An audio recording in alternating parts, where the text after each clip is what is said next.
Today on Comicstorian, it's time to see how Matt Murdock's going to survive in prison while a new Daredevil runs around Hell's Kitchen. This is the Comicstorian channel. I take comic books, I cut out all the B plots, and the fluff. I get right to the storyline and tell you exactly what is going on in the world of your favorite comic books. The purpose of this series is to allow you to know what is going on in comic books, so you can buy this issue and get more context, or get the next issue and not be completely lost. All alterations to the panel, text, and images are to prevent copyright problems, and all art is owned by its respective companies. Today we're going to be continuing our coverage of Daredevil, which has been coming out every Friday. And if you want to make sure you don't miss a chapter of this, like and subscribe to the channel. Now, on today's episode, Matt Murdock is in prison for accidentally killing a man, and he's currently dealing with the ramifications of that. But back over in Hell's Kitchen, Elektra is trying to prove to Daredevil that she has changed her ways and needs him to be her king. So she's running around acting as the new Daredevil, showing him that she can do things without killing. And she just rescued a young girl. So let's get into today's story. With the darkness of Null's invasion having passed, the city is bright once more, bathed in sunlight. Elektra stands in a penthouse apartment, her fists connecting hard against her punching bag. And she stops to check on Alice, the girl that she saved from the symbiotes. She finds her still curled up in bed. At the hospital, Wilson checks on typhoid Mary, whose eyes are still closed in bed now that the symbiote is gone. And over in prison, Kirsten McDuffie checks on her client, shocked to find Daredevil beat up from his ordeal with the symbiotes. Elektra pulls the blanket up on Alice. She doesn't know how to take care of a weak person, someone who is never taught. And while this is going on, Wilson tells Mary that she isn't alone, sitting on her bed, his hand reaching for her, but he pulls it back. Meanwhile, Daredevil tells Kirsten that he's fine, just tired. She's still angry with him, mad that he pushed aside everything that they did and got himself thrown in prison. I'm sorry, I'm angry. I just need to know, what are you doing here? She finally asks. Later, as Matt sits alone in the cafeteria, a nervous inmate comes strolling over, trying to sit down to become friends with the vigilante.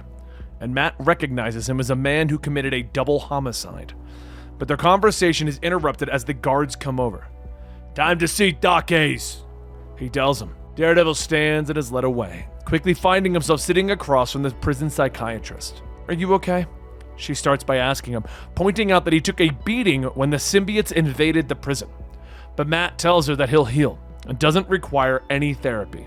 "If you're sitting across from me, I beg to differ," she says, shaking her head. She explains that he should have seen a shrink on the outside, but she knows that he's here trying to prove something, that he wants to be seen as an equal in a place of inequality. "I live by the world of laws. I broke them. I'm not above this," he tells her, and she stares at him for a moment.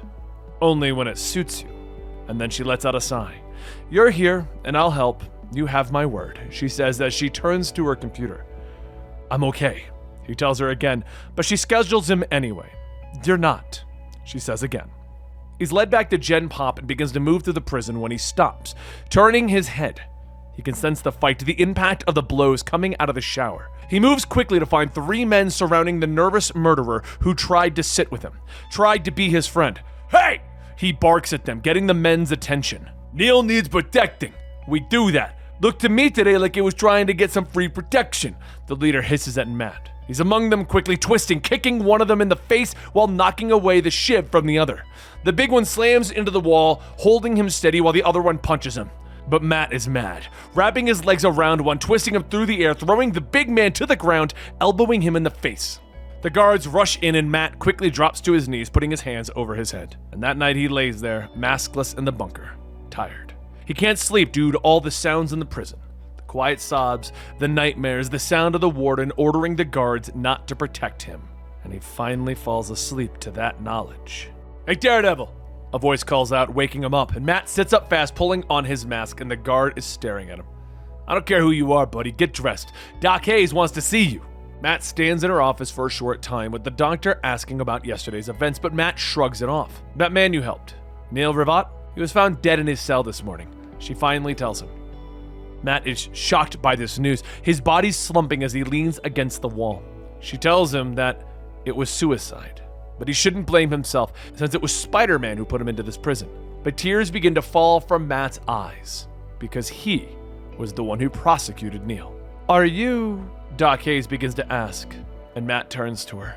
"No, Doc, I'm not." Meanwhile, Wilson is standing in the hospital, having spent the last 3 days by Mary's side as she's recovering. Wesley finally finds him, and once there, Wilson looks at his aide, explaining that he is sick of being made to look weak, that his battle against the Stromwims and the aliens from heavens have given him a new perspective. He turns to walk out of the hospital. "Let's go kill a Daredevil. Both of them," he growls. And back at her apartment, Elektra, as the new Daredevil, brings Alice some food, leaving it on the nightstand for the girl.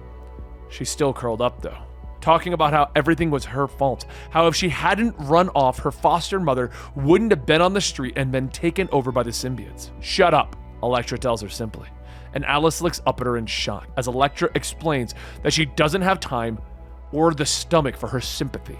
She heads for the door. "You're sad now. You'll move past that and be angry soon. And when you're finally angry, meet me in the gym," she says. Meanwhile, over in the prison, Marcus sits across from Matt. "Heard about Neil. Sucks," he says with a sigh, and Matt nods, taking a bite of his food. Marcus just keeps staring at him. "What was he to you? 'Cause you look like death. You okay, man?" But Matt looks up, his eyes widening as he puts down his spoon. "No, Marcus. I've just been poisoned." Marcus doesn't understand what he just heard as Daredevil gets to his feet, promising to take care of it. He keeps moving, not knowing how long the poison will take to affect him, but he's already becoming dizzy. He stumbles into a guard. "Need some air," he gasps, and the guard nods, helping him outside. "Just what the doctor ordered." He chuckles as Matt stumbles into the pouring rain, forcing his body to throw up whatever poison hasn't gotten into his system yet.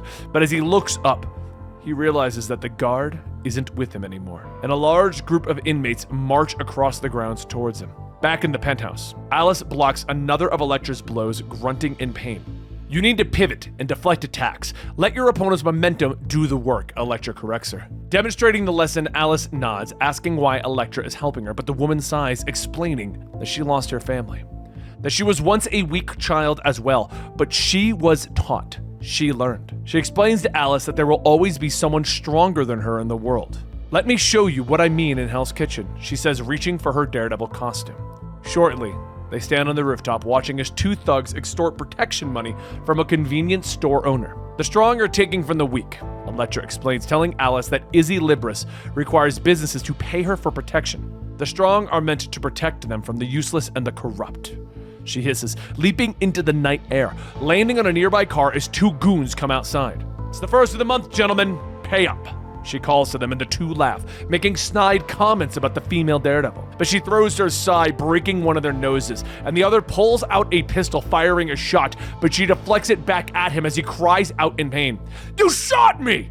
he shouts in anger, and she steps off the car, walking towards him. "You shot you. I'm here to let you know that this is Daredevil's territory," she says, punching him hard in the jaw. She reaches into his pocket, pulling out the money that the shop owner had given him. "And you'll have to pay me a security fee, 30 grand a month to exist safely in the kitchen," she says, handing the money back to the shop owner. With her job complete, she walks over to where Alice was climbing down the fire escape from their rooftop. "It's your choice, girl. Do you want to be strong? Or, like the rest of these people, are you content with being saved?" Back over in the prison, Matt pauses as the prisoners get close. He needs to purge the rest of the poison from his body. So, with the death literally walking towards him, he begins to meditate in the rain, using the techniques that Stick taught him. And the prisoners stop staring at him in shock. This is what Matt wanted. He wanted them to pause, to give him the time that he needs. One kicks out, Matt catching it, throwing the guy off balance, and the rest attack him. A cluster of kicks and punches as he fights through it.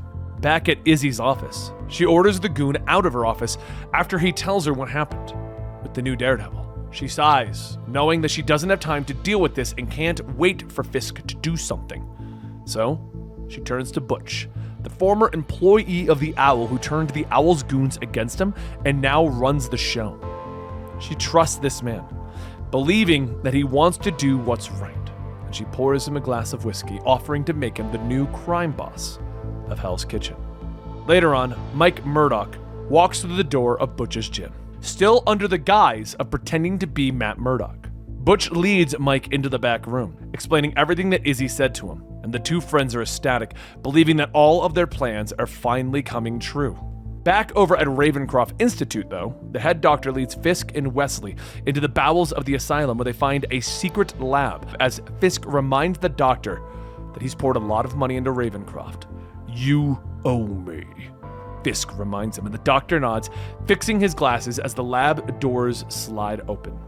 Of course, we've already begun our work on your Mr. John Doe, he says, motioning to the man who is suspended in the lab equipment. Fisk stares up at him, his face quite passive.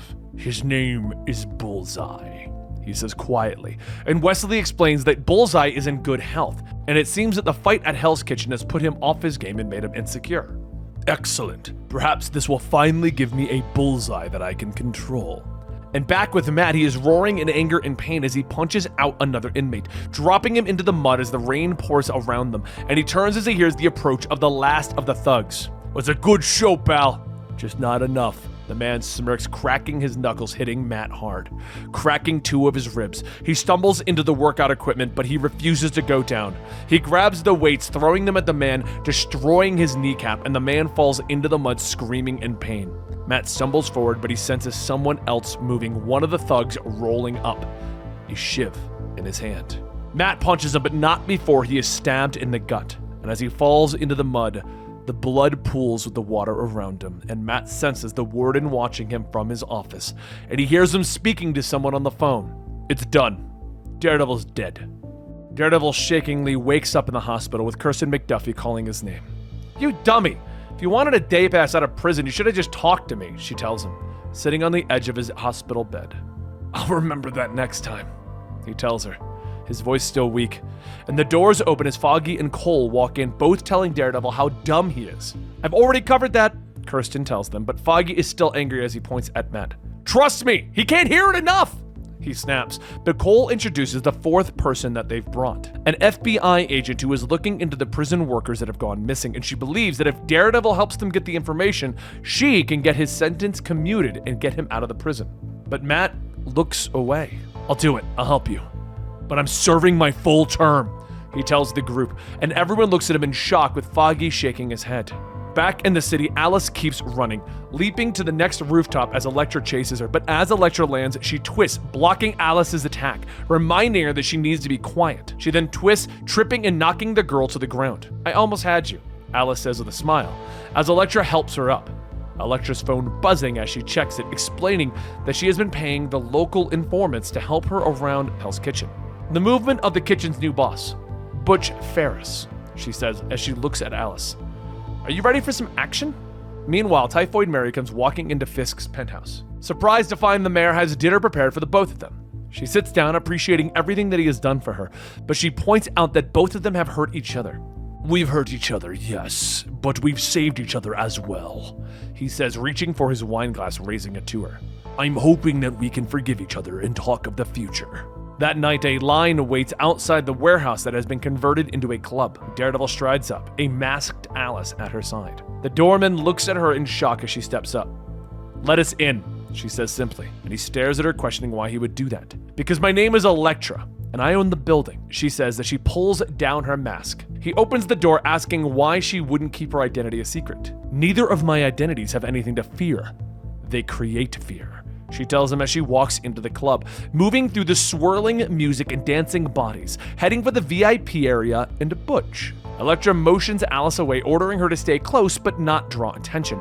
But the guards try to stop her, and Butch waves Elektra in. I'm sure the Daredevil just wants to talk, he says with a smile as he holds up his champagne glass, standing, telling her that she has been a real problem for them. But it also turns out you've been a gift, revealing that he has already gotten word from the front door about her identity. The two get into a quick argument about whether the illegal activities that Butch provides are wrong or just him helping the people express their freedoms, but Elektra disagrees, believing that he is merely preying on people's weaknesses and vices.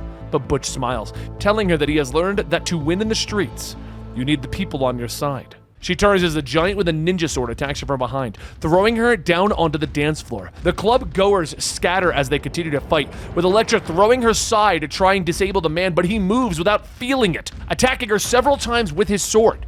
She moves fast, hitting him across the face with her weapons before disarming him, and Alice calls out to her, getting the attention of one of the guards. He attacks her quickly, knocking her to the ground, but Elektra kicks out again, but the giant is too fast, avoiding her kick, punching her hard in the face, drawing blood. She moves again, hammering him with blows. It'd be easier if I could just gut him. Matt and his infantile rules. She curses to herself, another blow knocking her off her feet. The monster grabbing her by the throat, lifting her into the air, crushing the life out of her. But then the room is filled with a gunshot. Alice stands there with the guard's smoking gun in her hands, and the big monster falls over as the round hits his stomach. Elektra rushes over to her, grabbing her as Alice faints from the excitement. She looks back at the giant, but finds the green smoke escapes from the empty pile of clothes. She narrows her eyes, realizing what she just battled. The hand, she hisses to herself. But back at the penthouse, Fisk is working out with his personal trainer, finally feeling like his life is back on track when they're interrupted as Wesley walks into the room, fear crossing his face as he tells Fisk that they have a situation, handing him the phone. I'm sorry, Willie, but the doctor's very much out of it. Bullseye laughs as he stands amongst the lab of Ravencroft, thanking Fisk for his experiments, letting him work. And with that, Bullseye is free on the city again. And there you have it. The storyline of Daredevil is continuing. Next week, we're going to find out what happens when Bullseye gets loose in Hell's Kitchen and how that's going to affect Matt Murdock. Don't forget to like, subscribe, and hit that notification bell, and I'll see you next time right here